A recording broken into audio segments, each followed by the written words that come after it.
दुनिया में रहते हुए रूहानियत की ओर ध्यान केंद्रित कैसे रखें?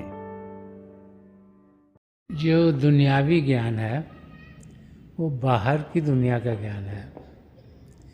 जो हमारा रास्ता है उसे संत दर्शन सिंह जी महाराज पॉजिटिव मिस्टिज्म का रास्ता बताया करते थे कि हमने घर गृहस्थी में जीना है और अपनी ज़िंदगी जीते हुए ध्यान प्रभु की ओर करना है। तो बाहर की जानकारी चाहिए ताकि हम इस दुनिया में सही तरीके से जी सकें, लेकिन उसके साथ साथ अंदर की दुनिया, अध्यात्म की दुनिया की जानकारी बहुत ज़रूरी है, क्योंकि जब तक वो नहीं होगी तब तक हम अपनी मंजिल तक पहुंच नहीं पाएंगे। तो जब हम बाहर की दुनिया का ज्ञान पाते हैं, दुनियावी ज्ञान जब ग्रहण करते हैं, तो हमें ये नहीं सोचना चाहिए कि हमें ये ज्ञान अंदर की दुनिया में बढ़ने के लिए भी इस्तेमाल करना है। दोनों को हमें अलग अलग रखना चाहिए। जैसे ये दुनिया का ज्ञान है, तो जब इसका ज्ञान हम पाते हैं, जब हम पढ़ते लिखते हैं, दिमाग यूज़ करते हैं, उसे सही तरीके से करें। लेकिन ये ना सोचें कि हमने जैसे बैचलर्स डिग्री करी, फिर मास्टर डिग्री करी, फिर पीएचडी कर ली किसी चीज़ में, कि हम बहुत ज्ञानी हो गए हैं कि हमें अंदर की दुनिया में फ़ायदा होगा। हम ये जाने कि बाहर की दुनिया का ज्ञान हमें बाहर की चीज़ों में फ़ायदेमंद होगा। तो इसमें जो मेहनत करते हैं, ये मत सोचे कि इस मेहनत का फ़ायदा इस आध्यात्मिक ज्ञान की ओर भी होगा। ये जाने कि आध्यात्मिक ज्ञान को पाने के लिए मेहनत इस और करनी होगी। वो मेहनत क्या है कि हम भजन अभ्यास करें, सिमरन करें, ध्यान टिकाएं, रोज़ाना टिकाएं, बाकायदगी से टिकाएं। तो दोनों ज्ञानों में जब हम एफर्ट डालते हैं, मेहनत करते हैं, तो हम उनमें तरक्की कर सकते हैं। लेकिन ये नहीं सोचना चाहिए कि दुनियावी ज्ञान हमें आध्यात्मिक ज्ञान में मदद करेगा। आध्यात्मिक ज्ञान हमें दुनियावी ज्ञान में ज़रूर मदद करता है, क्योंकि जब हम अध्यात्म के रास्ते पर चलते हैं तो हमें एक अच्छा इंसान की क्या कैरेक्टरिस्टिक्स हैं वो समझ में आती हैं। और जैसे जैसे हम सबके साथ जुड़ते हैं तो जो मन माया के पर्दे हैं वो हटने शुरू होते हैं और हमारे अंदर सद्गुण भरने शुरू हो जाते हैं, ताकि बाहर की दुनिया में जब हम जीते हैं तो हमारे रिश्ते नाते, हमारे तौर तरीके ऐसे होते हैं जिससे बाहर की दुनिया में भी सुख चैन हो, शांति हो। तो अंदर की दुनिया का ज्ञान बाहर की दुनिया में मददगार होता है, लेकिन बाहर की दुनिया का ज्ञान अंदर की दुनिया में हमें कोई मदद नहीं कर पाता। अच्छा व्यवहार करने के बावजूद भी हमारे साथ बुरा क्यों होता है? हम सब सोचते हैं कि जब चीज़ें हमारे मुताबिक नहीं होती तो वो हमारे लिए बुरी हो गई। हम सोचते हैं कि हम तो बहुत अच्छे हैं, औरों के साथ बहुत अच्छा व्यवहार करते हैं, लेकिन वो पता नहीं क्यों हमारे साथ बुरा व्यवहार करते हैं। बहुत सी चीज़ें हमारी ज़िंदगी में चल रही होती हैं जिसकी हमें समझ नहीं है। हमारे पिछले कर्म क्या हैं उसकी हमें जानकारी नहीं। कई तकलीफ़ें ज़िंदगी में इस ज़िंदगी से नहीं, लेकिन पिछली ज़िंदगी से आ रही होती हैं। तो क्या क्या कर्म हमारी ज़िंदगी में कटने हैं, इनका क्योंकि हमें अनुभव नहीं है, इसकी जानकारी नहीं है, तो इसीलिए हम समझ नहीं पाते कि क्यों हमारी ज़िंदगी में तकलीफ़ें आती हैं। इंसान को जीना चाहिए इस प्रिंसिपल के लिहाज से, जो कि है तेरा भाना मीठा लागे। ये जानना चाहिए कि जो कुछ हमारे लिए बेहतर है वो ही हमारी ज़िंदगी में हो रहा है। अपने आप को उस रूप में अगर रखेंगे तो फिर कोई भी चीज़ हमें बुरी नहीं लगेगी। हमें भी जाने कि इस धरती पर इतने लोग हैं और कई लोगों से हमारा इंटरेक्शन होता है और सोच समझ सबकी अलग अलग है, इसलिए ज़रूरी नहीं कि हर एक चीज़ हमारी मर्जी के मुताबिक होगी। हम अपने आप को समझें, जानें कि हम सब एक ही हैं, तो हम देखेंगे कि जिसे हम तकलीफ़ समझते हैं वो तकलीफ़ नहीं रह जाएगी। तो हमें अपना नज़रिया बदलना है। वो भाई बहन जो अपना नज़रिया बदल लेते हैं, जो जानते हैं कि हम सब एक हैं, जो जानते हैं कि हर एक चीज़ प्रभु की रज़ा में हो रही है, तो फिर उनको कोई भी चीज़ तकलीफ़ दे नहीं पाती। किसी बच्चे को एडॉप्ट करने से कर्मों पर क्या प्रभाव पड़ता है?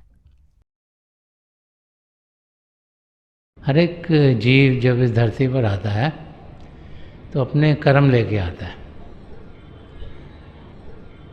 जब हम बच्चे को गोद में लेते हैं तो जो उसके कर्म हैं, जो वो लेके आया है, वो उसके साथ ही रहते हैं। ये ज़रूर है कि हमारे पालन पोषण से अगर हम घर में एटमॉस्फेयर प्यार का रखेंगे, आध्यात्मिक रखेंगे, सद्गुणों से खुद जिएंगे, तो बच्चे पर उसका असर ज़रूर होता है। तो जो क्रियामान कर्म है, जो 25% हमारी फ्री विल है, जो हम रोज़ाना करते हैं, उसमें फ़र्क आ सकता है। लेकिन जो हमारे संचित कर्म है या प्रलब्ध कर्म है, उनमें कोई फ़र्क नहीं आएगा। माहौल का असर हर एक पर होता है। तो घर में माहौल कैसा है उसका असर ज़रूर होता है। अगर पति पत्नी बड़े प्यार से रहते हैं, खुद भजन सिमरन करते हैं और उनकी अपनी आदतें अच्छी हैं, तो बच्चों पर उसका असर अच्छा पड़ता है।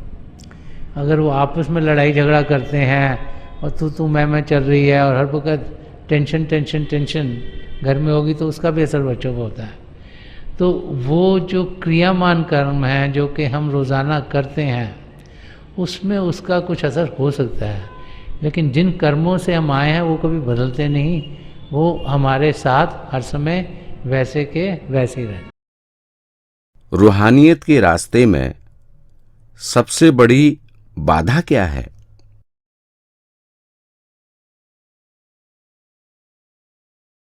रूहानियत का रास्ता प्रेम का रास्ता है।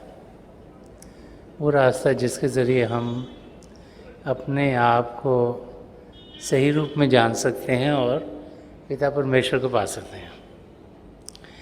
तो रूहानियत का रास्ता सच्चाई को जानने का रास्ता है। और सबसे बड़ा बाधा हमें अपने आप को जानने में और पिता परमेश्वर को पाने में, सच्चाई का अनुभव करने में हमारा मन है। मन नहीं चाहता कि हम असलियत को जानें।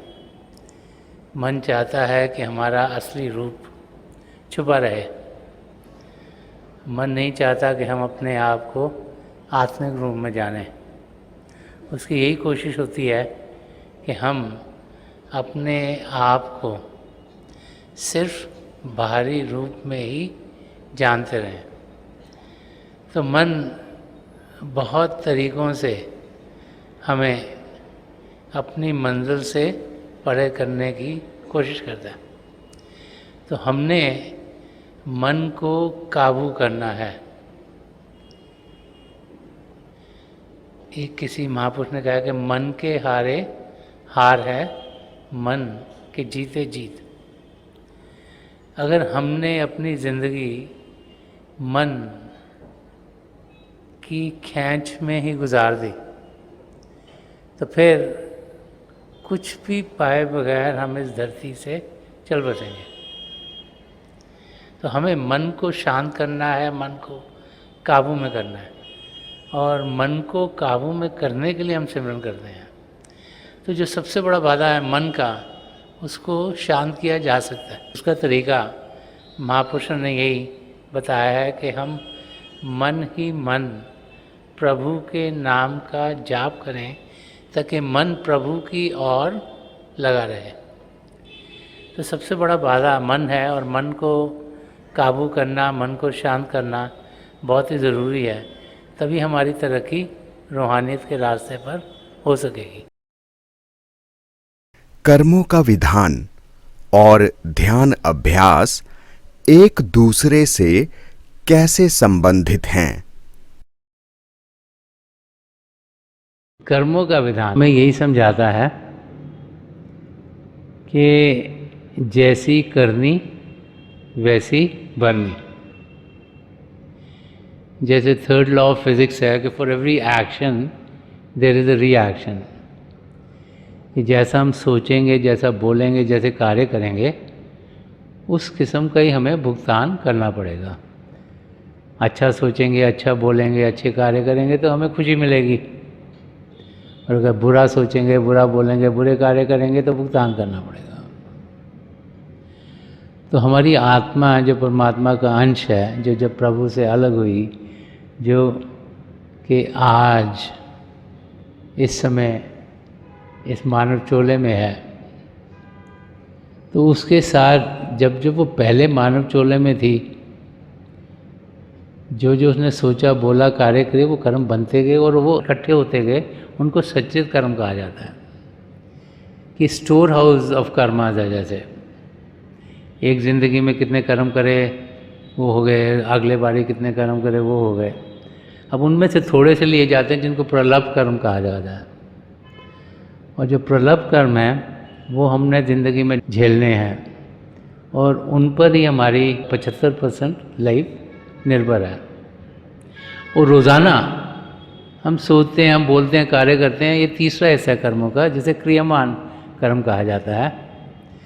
कि रोज़ाना जो भी हम करते हैं, बोलते हैं, कार्य करते हैं, उसके भी कर्म बनते चल जाते हैं। अब जब तक सारे कर्म कटेंगे नहीं, तब तक हम 84 लाख जिया जून से छुटकारा पाएंगे नहीं। ये बार बार बार महापुरुष हमें समझा गए हैं।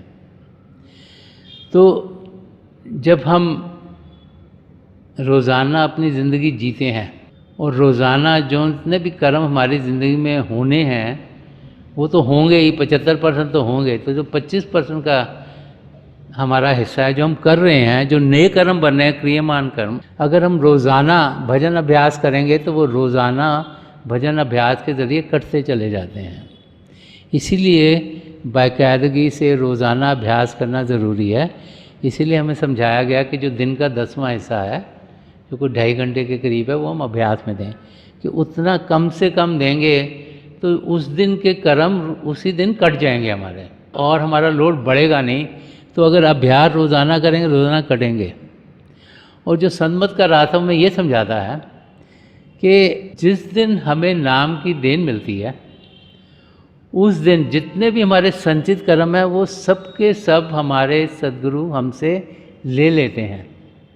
हमारे उसी समय, नामदान के समय पर ही जो जितने भी संचित कर्म है वो हमारे सब के सब कट जाते हैं।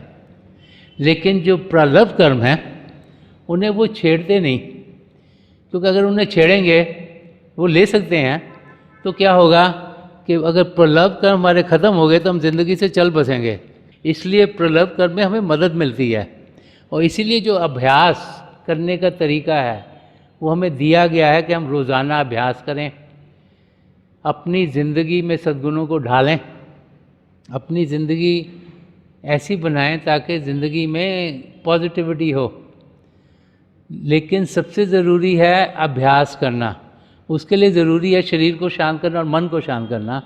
और शरीर को शांत करना बहुत आसान है। एक शांत जगह ढूंढें, बैठ जाएं, आंखें बंद करें, तो पांचों इंद्रियों को बड़ी आसानी से अंदर खींच सकते हैं। मन को शांत करना बड़ा मुश्किल है। मन को शांत करने के लिए हमें सिमरन दिया गया है। इसीलिए समझाया जाता है कि दिन में जब भी मौका मिले सिमरन कर लो। जब कोई मेंटल एक्टिविटी नहीं कर रहे हो, बस सिमरन करो, ताकि ध्यान प्रभु की ओर जाए। क्योंकि हमने तो प्रभु से मिलना है, हमारा पर्पज़ ही है आत्मा का मिलाप परमात्मा से होना है। ज़िंदगी मिली इसीलिए है ताकि प्रभु से हमारा मिलाप हो। तो जब हम रोज़ाना भजन अभ्यास करेंगे तो रोज़ाना के कर्म करते चले जाएंगे।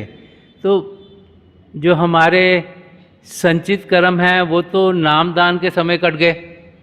जो प्रलब्ध कर्म है वो रोज़ाना जो जो होना हमारी ज़िंदगी में होगा, जितनी तकलीफ़ आनी है उसमें हमारे सद्गुरु की मदद मिलती है ताकि हम उस तकलीफ़ को सहन कर पाएँ, और हमारी ज़िंदगी से गुजरा है। और जो रोज़ाना हम कर्म करते हैं, क्रियामान कर्म, वो अभ्यास करके, मेडिटेशन करके, भजन सिमरन करके रोज़ाना करते चल जाते हैं, ताकि जब हमारा आखिरी समय आता है शरीर में होने का, हमारे संचित कर्म वैसे ही करके प्रलब्ध कर्म रोज़ के रोज़ कर रहे हैं। और कहा जाता है कि ध्यान प्रभु की ओर करो, सिमरन करो, ताकि और कोई ख्याल ना आए, ताकि विचार भी अगर आखिर में आ गया तो भी उसका कर्म भी हमें देना पड़ेगा। तो सिमरन कर इसी किया जाता है ताकि उस दिन के भी कर्म कटें, ताकि जब हम शरीर को छोड़ें हमारे सारे कर्म कट गए हों और फिर हम 84 लाख जिया जून से छुटकारा पा लें। तो यही कनेक्शन है कर्मों का और अभ्यास करने का।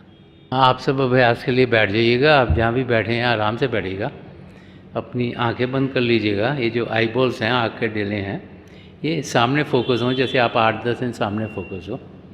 आंखें बंद करते ही वो भाई बहन जिन्हें नाम की देन मिली है, आप सिमरन कीजिएगा। अगर यहाँ कोई भाई बहन है जिन्हें नाम की देन नहीं मिली, तो आप प्रभु के किसी भी जाति नाम का जाप कीजिएगा।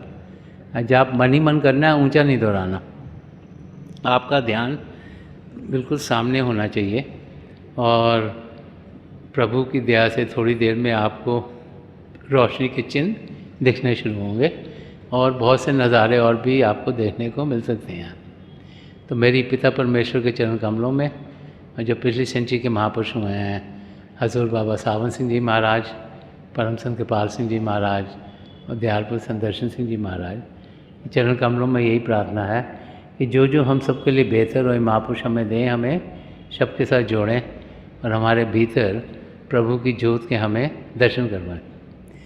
थोड़ी देर में आकर मैं आपको इस बैठक से उठाऊंगा और मेरी शुभकामनाएं आप सबके साथ हैं।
छोड़ दीजिए जी, प्लीज लीव ऑफ।